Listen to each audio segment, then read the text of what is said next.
Why is the crime problem in our state out of control? Now, crime is a big thing for me. Having worked at the Crime Commission, having dealt with these issues for years as a young lawyer, the first class action lawsuit I ever filed was against the state of North Carolina, alleging that the prison cap that we had instituted at that point was literally releasing prisoners before they should have been released constitutionally under our law.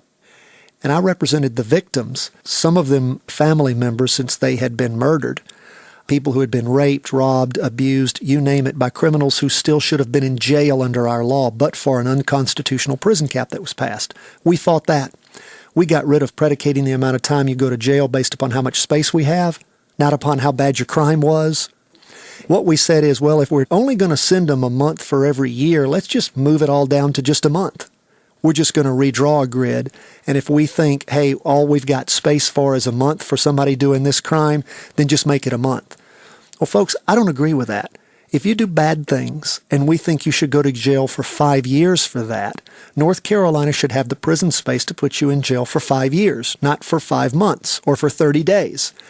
We shouldn't predicate the amount of time criminals go to jail based on our inability or unwillingness to build jail cells. North Carolina pays a crazy amount to house criminals per year. We pay about $25,000 per criminal. The last prisons we built at the cost of $75,000 per bed. That's not per cell. Spending in the DOC is completely out of control, and it is crazy that we're spending that kind of money to lock up criminals. What does that mean? After the last budget, we are in the process of shutting down 7 prisons. We are not building more prison space. All we are doing is putting more people on probation. I got from a concerned probation officer a memo from the chief here to the chief up in Division 1, which is what New Hanover County falls under, saying that we had a real problem here, that we are in crisis, we have a critical need, and that was that the probation officers are overwhelmed. They're overwhelmed for good reason. Nobody goes to jail in North Carolina unless you commit a very heinous crime or you're a drug trafficker. Everybody else gets probation. Our chief of police on Monday was saying that he was at his wit's end with dealing with property criminals, that his officers will literally arrest someone for a property crime. They're given a low bond and kicked out of jail immediately because they don't have space for them. They have to hold that for all the violent offenders, and they're back on the street, and before they come to court, they have committed 30 to 40 additional crimes. These crimes cost us all billions of dollars a year. The victims suffering, the losses, all the cost to society. And we're told we can't lock these people up because it costs too much. And nobody gives us the total cost of what a criminal's really costing society. And we're not talking about jaywalkers here. We're talking about the people who break into your car, break into your house, burglarize your business, who destroy your quality of life, in addition to the assaultive criminals, the people who beat their wives, who beat their children, who rape innocent, I can just go on and on and on. And I get very heated when I talk about these things because I've met these people. I know them. I see it.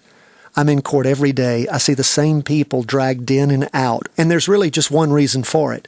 There is no serious attention given to the criminal justice system. It is looked at as a funding source from the fines and the court costs and such in the system. And it is looked on the other end as a source that spends a lot of precious resources that we should give away in some other welfare program. It's not looked at as the number one stopping place for protecting the public. And that priority has to change. What we have to do is make North Carolina a place where criminals walk in fear and not the innocent law-abiding citizens. One thing that North Carolina has seen as a beautiful experiment on gun decontrol, that is our concealed weapon carry laws, just like Florida, it has been an amazing success. There are no law-abiding citizens who have carried guns since this legislation was passed in the early 90s, who have committed crimes, robberies, shootings, accidentally shot other people. We don't have those kinds of reports. I am sure it must have happened at some point out there that somebody had a gun and they didn't know it was loaded, and as they were pulling out of their holster, they accidentally shot themselves or another. But I've never seen it in the press. A law-abiding citizen with a concealed weapon carry permit never robbed a bank, never shot a police officer, never done anything crazy. It's always the non-law-abiding citizens who have guns that aren't supposed to have them, and they're the ones committing the crime. Where is the justice there? There are, of course, good reasons to have gun-free zones, but those need to be well articulated and understandable and listed out clearly in the law and agreed upon. But to simply forthwith outlaw guns at numerous places where they could be used for self-protection, if some nut, terrorist, whatever it is, shows up with a gun illegally and starts using it, you're going to be in a world of hurt. The North Carolina Republican Party's platform talks about dealing with all of these areas across the state that very much infringe upon the Second Amendment right to keep and bear arms. Because if you have to wait for a policeman to come protect you when someone is firing on you with a semi-automatic weapon, you're going to wish that your gun rights had not been taken away. Jail is not a place for everybody, but it is a place for a number of people who commit crimes. And our judges should have the ability to send people there.